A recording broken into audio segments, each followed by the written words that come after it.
All right, the Auburn baseball team has a proud and rich tradition, and it is a tradition of excellence. Eric Swedberg continues that as the coach of the Rockets, and once again, Auburn has a team loaded with talent. This is a team that most folks around Central Mass, the baseball people, expect to be there at the top of the heap when the dust settles right around district time. Auburn testing themselves today, taking on Wahconah, one of those tough Western Mass teams.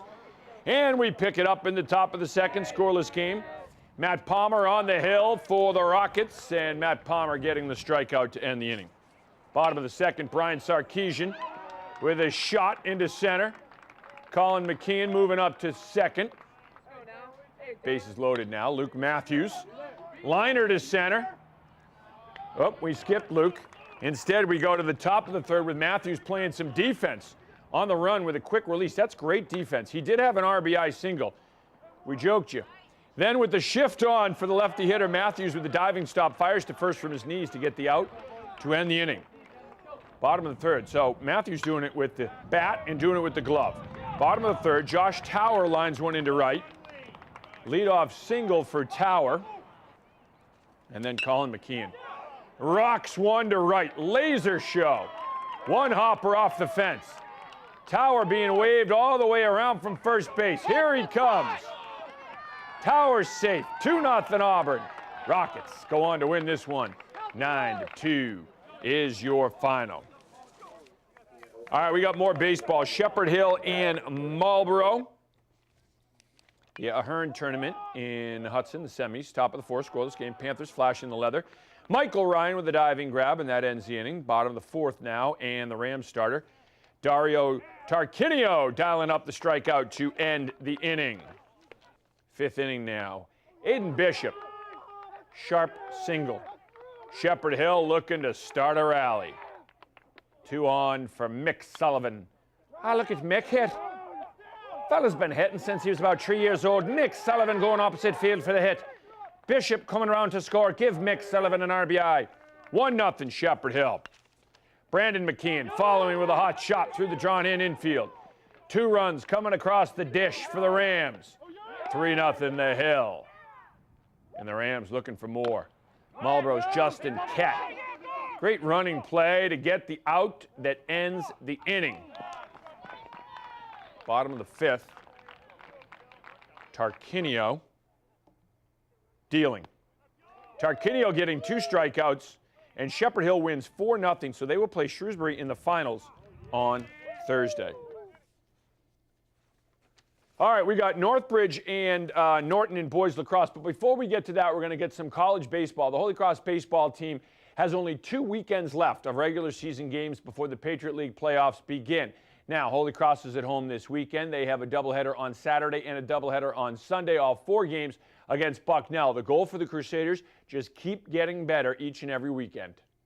You know, we're playing well right now at times. I think there's certainly room for improvement. I don't think we've you know, hit our peak or our stride yet in terms of where our talent level is correlated with our play in the field. I think we have a lot of room to grow still, which is a good thing. Sitting at 8-4 right now in conference play after 3 weekends, to say that we have a lot of room for improvement, I think is a good thing for our ball club, and it bodes well for us moving forward. So our job as a staff is to make sure that we try to maximize that talent level that we have and get us to a point where we're firing on all cylinders. Again, Holy Cross will be at home tomorrow taking on Siena at 5 o'clock at Fitton Field, and then home Saturday and Sunday, back-to-back doubleheaders against Bucknell this weekend. All right, now we'll get into the high school lacrosse. Northbridge and Norton today. Scoreless in the first quarter. Northbridge's Matt DeLuca to Brandon Young. And Younger rips and scores. Beautiful shot, low corner, 1-0 Northbridge. Brian Wildman to Paul May. Quick stick on the crease, 2-0 Rams. Northbridge looking for more.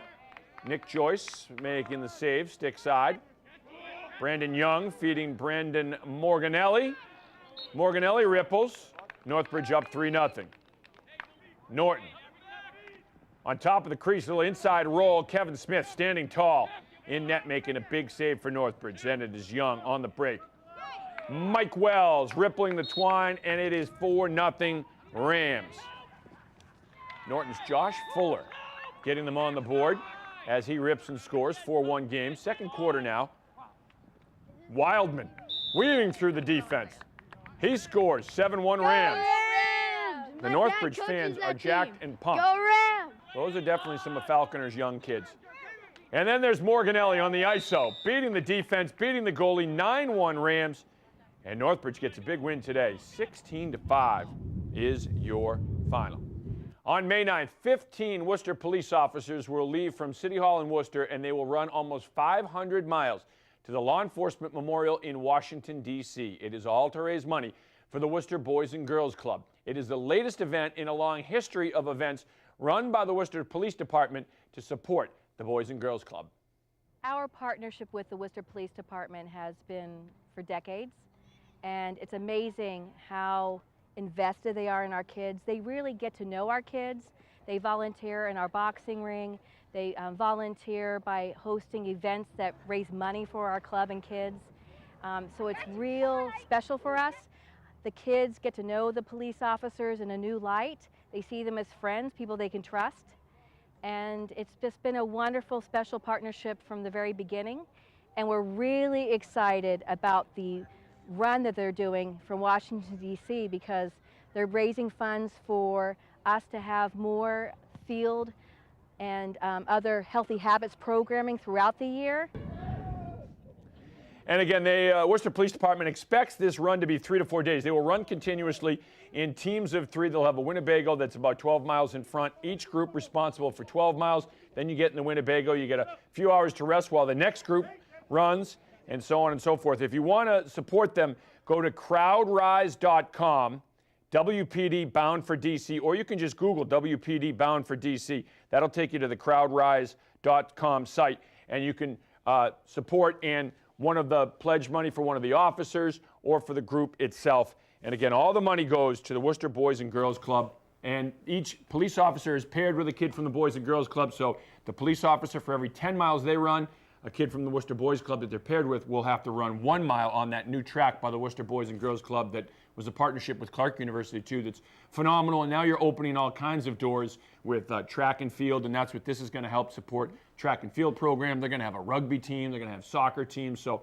it really is a great community partnership with Clark. You have the colleges, you have the police department, and the Boys and Girls Club. It looks like they were getting a pretty good practice run in yeah, today. They were on the they track. Were Perfect getting day a for workout. No, they don't call you Kevin Shea for nothing, that Irish accent. I was trying not to laugh over here. Nick Sullivan, a good Irishman from Shepherd Hill. Spices it's hard up the not to baseball. slip into the Irish brogue. Well, for Kevin Shea, I'm Catherine Nandrioli. Thanks for watching Worcester News Tonight. Have a great night.